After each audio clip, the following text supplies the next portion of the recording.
Bismillahirrahmanirrahim. Assalamualaikum warahmatullahi wabarakatuh. Apa kabar kalian semua? Semoga Allah selalu memberikan kesehatan dan rezeki yang berlimpah. Kali ini Nisa akan menceritakan kisah yang berjudul Luka di Balik Janji. Nah, buat kalian yang belum subscribe, buruan subscribe dan aktifkan lonceng notifikasinya biar kalian gak ketinggalan cerita dari Nisa. Nah, biar makin seru, langsung saja kita ke ceritanya ya.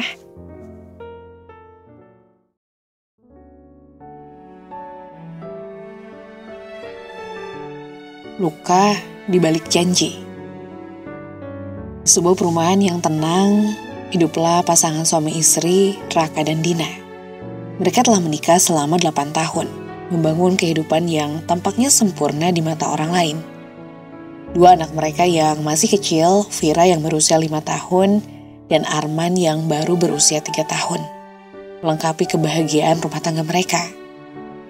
Kehidupan keluarga ini terlihat harmonis dan bahagia dari luar. Raka bekerja sebagai seorang eksekutif di sebuah perusahaan besar, sedangkan Dina memilih menjadi ibu rumah tangga setelah kelahiran anak-anak mereka. Bagi banyak orang, mereka adalah contoh keluarga yang sempurna, stabil, bahagia, dan harmonis. Namun di balik senyum yang ditunjukkan Dina kepada tetangga-tetangga mereka dan di balik kesuksesan Raka dalam karirnya, ada sesuatu yang mulai berubah. Pernikahan yang dulunya penuh dengan cinta, perhatian, dan gairah mulai diliputi oleh rutinitas dan kejenuhan. Seiring waktu, kehadiran anak-anak membuat Dina semakin tenggelam dalam kesibukan rumah tangga. Dan Raka pun semakin jarang ada di rumah. Ia sering pulang larut malam dengan alasan pekerjaan kantor yang menumpuk. Pada awalnya Dina tidak terlalu mempermasalahkan hal itu. Ia memahami betul tuntutan pekerjaan Raka yang semakin tinggi. Dia juga tahu Raka bekerja keras demi masa depan mereka. Namun seiring berjalannya waktu, Dina mulai merasakan ada yang berubah dalam hubungan mereka. Raka yang dulunya selalu penuh perhatian, sering memberikan kejutan-kejutan kecil dan menyempatkan waktu untuk berbicara panjang lebar di malam hari, kini tampak dingin dan jauh. Dina berusaha menepis kekhawatirannya, meyakinkan dirinya sendiri bahwa ini hanya fase yang akan berlalu seiring waktu. Hari-hari Dina dipenuhi oleh rutinitas mengurus rumah dan anak-anak. Setiap pagi ia menyiapkan sarapan untuk Vira dan Arman, mengantar mereka ke taman bermain, membersihkan rumah, dan menyiapkan makan malam untuk Raka.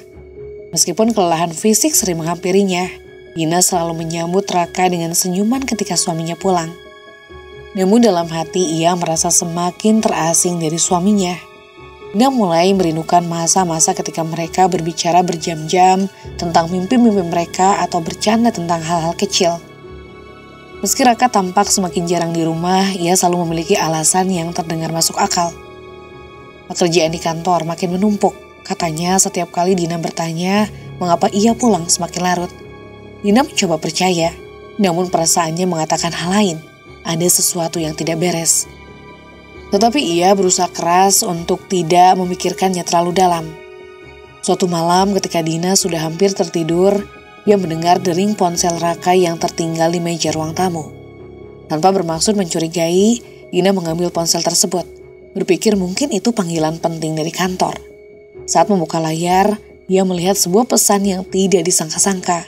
Pesan itu datang dari seorang wanita bernama Mira. "Aku rindu kamu sayang. Kapan kita bisa bertemu lagi?"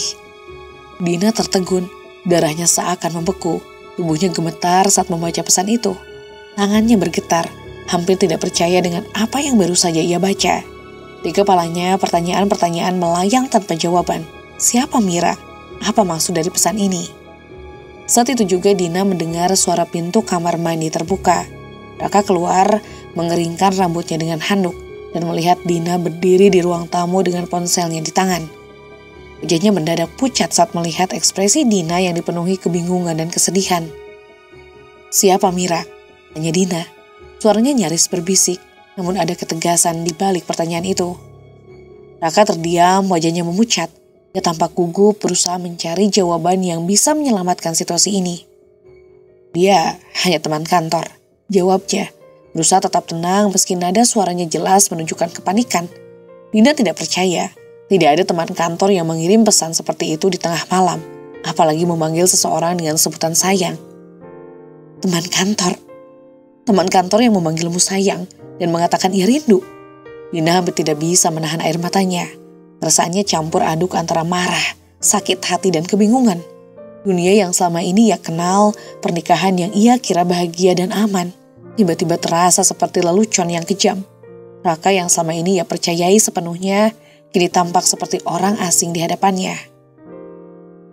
Melihat tidak ada cara lain untuk mengelak, Raka akhirnya mengaku. "Maafkan aku, Dina. Ini salahku. Aku telah berselingkuh." Ucapnya dengan suara rendah dan penuh penyesalan. Kata-kata itu jatuh seperti palu menghantam hati Dina. Rasanya seperti seluruh dunianya hancur dalam sekejap. Dia tak mampu berbicara. Air matanya mengalir tanpa henti, membasahi pipinya. Raka, suami yang ia cintai, telah menghancurkan semua kepercayaan yang ia miliki. Malam itu terasa begitu panjang bagi Dina. Ia mengurung diri di kamar, menangis hingga pagi tiba. Hatinya terasa hancur berkeping-keping. Semua kenangan indah tentang pernikahan mereka seakan lenyap, tergantikan oleh rasa sakit yang luar biasa. Pagi datang dan Dina masih terjaga di tempat tidurnya, dengan wajah merah dan mata bengkak.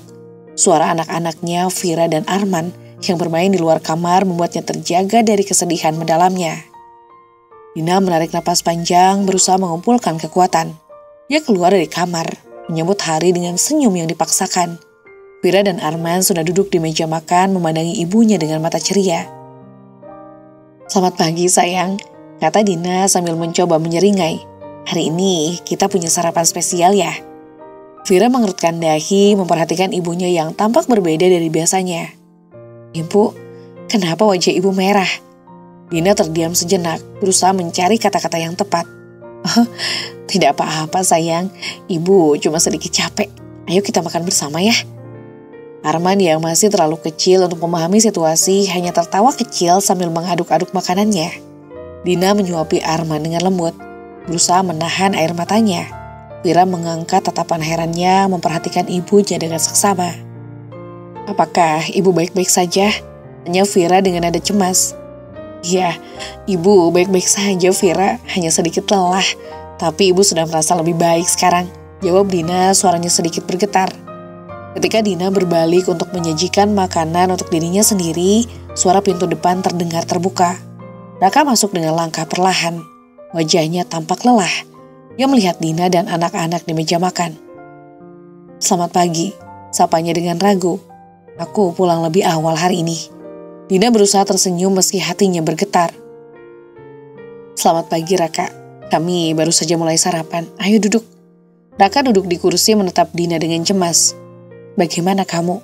Apakah ada yang bisa aku bantu?" Dina mencoba menahan air mata yang menggenang di matanya. "Aku baik-baik saja. Aku hanya perlu waktu untuk berpikir."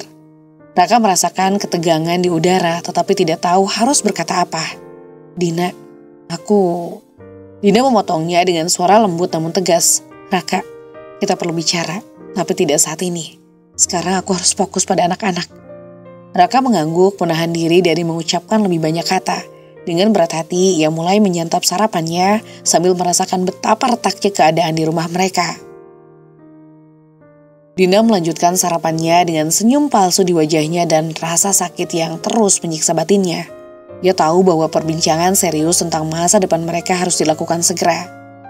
Selama berminggu-minggu, Dina terperangkap dalam pergaulan batin yang menyakitkan. Dia tidak bisa tidur. Setiap malam dihantui bayangan perselingkuhan Raka. Pertanyaan demi pertanyaan terus berputar di kepalanya. Kapan perselingkuhan ini dimulai? Apakah selama ini ia terlalu sibuk dengan anak-anak sehingga tidak menyadari tanda-tanda peringatan?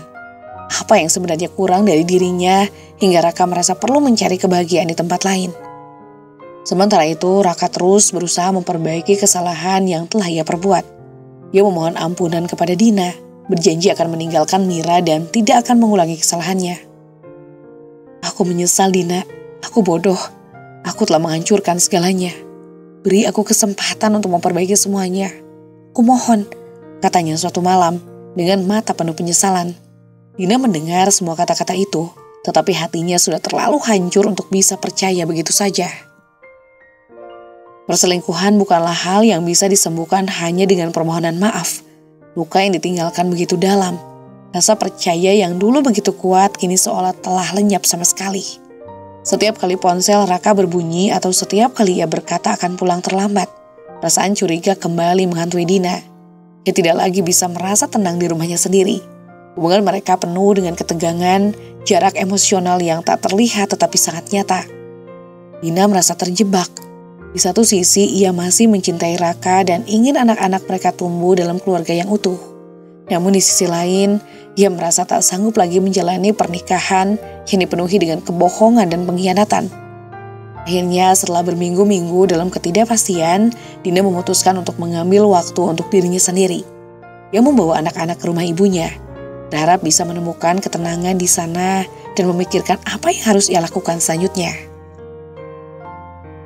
Ibunya seorang wanita bijaksana yang telah melalui banyak hal dalam hidupnya. Mendengarkan cerita Dina dengan penuh perhatian. "Sulit untuk memaafkan, Nak," kata ibunya lembut. "Tapi ingat, keputusan ada di tanganmu. Apakah kamu bisa kembali mempercayai Raka? Apakah kamu bisa hidup dengan kenyataan ini? Hanya kamu yang tahu jawabannya." Malam itu Dina merenung lama. Ia memikirkan masa lalunya bersama Raka, anak-anak mereka, dan semua rasa sakit yang ia rasakan saat ini. Dina akhirnya menyadari bahwa meskipun ia mencintai Raka, cinta saja tidak cukup untuk menyembuhkan luka yang telah tertanam begitu dalam. Ia tahu bahwa hidupnya tidak boleh terus-menerus diwarnai oleh rasa sakit, ketidakpercayaan, dan keraguan. Esok harinya Dina pulang ke rumah dan berbicara dengan Raka dengan suara yang tenang namun tegas. Ia memutuskan untuk mengakhiri pernikahan mereka. "Aku sudah mencoba, Raka, tapi aku tidak bisa lagi." Dalam perjalanan hidup, kita tidak selalu bisa mengendalikan apa yang terjadi pada kita, tetapi kita selalu memiliki kendali atas bagaimana kita meresponnya. Dina adalah contoh kekuatan batin yang luar biasa. Meski hatinya dihancurkan oleh pengkhianatan, dia memilih untuk tidak terjebak dalam rasa sakit yang berlarut-larut. Dia menyadari bahwa harga diri dan kebahagiaannya sendiri lebih penting daripada bertahan dalam hubungan yang penuh luka. Dina mengajarkan kita bahwa cinta, seberapa besar pun, tidak selalu bisa memperbaiki segalanya. Terkadang cinta perlu disertai dengan rasa hormat, kepercayaan, dan kesetiaan. Jika fondasi-fondasi itu runtuh, kita perlu kuat untuk melepaskan meskipun hati masih ingin bertahan. Dina memilih untuk melanjutkan hidup, bukan hanya demi dirinya, tetapi juga demi anak-anaknya. Membuktikan bahwa kebahagiaan dan kedamaian harus diperjuangkan, bahkan jika itu berarti membuat keputusan yang sulit. Melalui kisah ini, kita belajar bahwa luka bisa menjadi kekuatan. Setiap tantangan yang kita hadapi, meskipun menyakitkan, adalah kesempatan untuk tumbuh. Dina memilih jalur yang berat, tetapi di balik keputusan itu ada sebuah keberanian besar untuk menemukan kedamaian baru. Terkadang keberanian terbesar dalam hidup adalah melepaskan hal-hal yang tidak lagi mendatangkan kebaikan dan membuka diri untuk masa depan yang lebih baik. Jangan takut untuk bangkit setelah terluka. Hidup terus berjalan dan setiap luka bisa menjadi awal dari kebahagiaan baru.